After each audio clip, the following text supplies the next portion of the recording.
உனக்கு சரியான பாடம் கத்து கொடுத்தே ஆகணும்.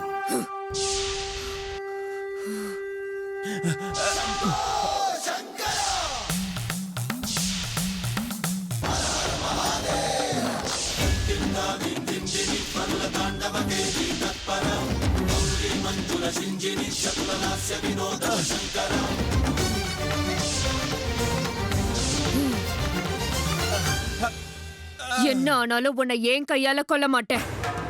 ஏன்னா நீதான் என் கடைசி பலி. உன் சிஷ்யர்களை கொன்னு அதுக்கப்புறம் வந்து உன் முன்னாடி நிப்ப. ஆனா நிரந்தரமா நீ பயப்படுற மாதிரி ஒண்ணு செய்யற. இத பார்க்கும் போதெல்லாம் உனக்கு ஏன் ஞாபகம் வந்தாகணும்?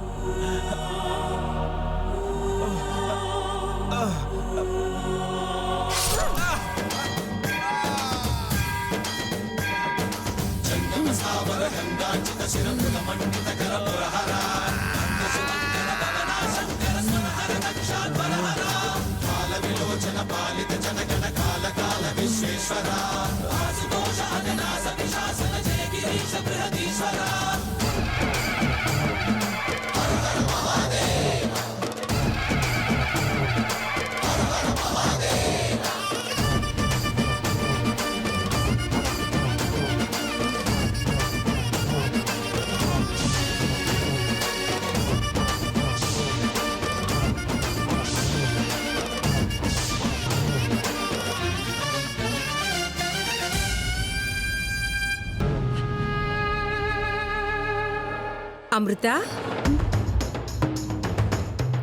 கோவிலுக்கு போயிட்டு வந்துட்டியா?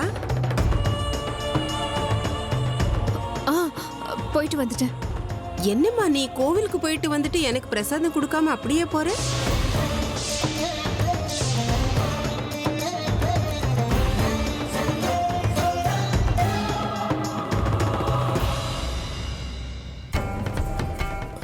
ஆகா, இப்ப வசமா மாட்டிக்கிட்டா. இவ கோவிலுக்கு போயிருந்தா தானே பிரசாதம் கொடுக்கறதுக்கு. கோவிலுக்கு போறேன்னு பொய் சொல்லிட்டு இவ வேற எங்கேயோ போயிட்டு வந்திருக்கா. அதனாலதான் கைய வீசிட்டு வந்திருக்கா. இப்ப சரோஜா கிட்ட நல்லா மாட்டிக்கிட்டா. ஆமா, அது அது பிரசாதத்தை வர வழியில சின்ன குழந்தைங்க கேட்டாங்க. அவங்கள பார்க்கும்போது பாவமா இருந்துச்சு. அதான் எல்லாத்தையும் அவங்களுக்கே கொடுத்துட்டேன். ஓ அப்படியா? பரவாயில்ல விடு, நல்ல காரியம் தான் பண்ணிருக்க. அடேப்பா, பாம்பு கூட இந்த காலத்துல பொய் சொல்லுதுப்பா. நம்பவே முடியல. ஐயோ, நான் ஒரு அறிவு கெட்டவன். அவ பொய் சொல்லி தானே இந்த வீட்டுக்கே வந்திருக்கா. தான் மனுஷி இல்ல பாம்புன்னு யாருக்கிட்ட? இதுக்கு மேல என்ன சொல்ல போற? சொல்றதுக்கு வேற ஏதாவது பொய் இருந்தா சொல்லிடு. அவதான் ஏமாத்தி எல்லாத்தையும் என்கிட்ட இருந்து பறிச்சிட்டான்னு பார்த்தா நீயும் இப்ப அதே தான் பண்ணிருக்க. ஏன் ஆலியா, ஏன் இப்படி பண்ண? இந்த உலகத்துல பாட்டிக்கு அப்புறம் நான் யார் மேலேயாவது உயிரியே வச்சிருக்கேன்னா அது ஊ மேலதான் உனக்கு தெரியாதா? ஏன் இப்படி பண்ண ஆலியா? உனக்கு காசு பணம் அவ்வளவு முக்கியமா போயிடுச்சு. அதுக்காக நம்ம உறவை கூட மறந்துடுவியா?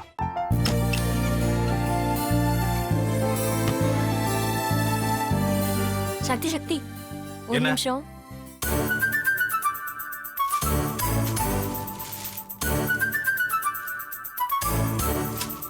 இந்தாங்க. என்ன இது? உங்களுக்கு பிடிச்ச பிராண்ட் செப்பல். இது என்ன, நான் தலையில வச்சுட்டு தூங்கணுமா? சரி, அதை விடுங்க. இங்க பாத்தீங்களா, டைம் பீஸ். இதோட அலாரம்க்கு தான் நீங்க டெய்லி எந்திரிக்கணும். அதெல்லாம் என் மொபைல்ல இருக்கு. முத்து, முத்து,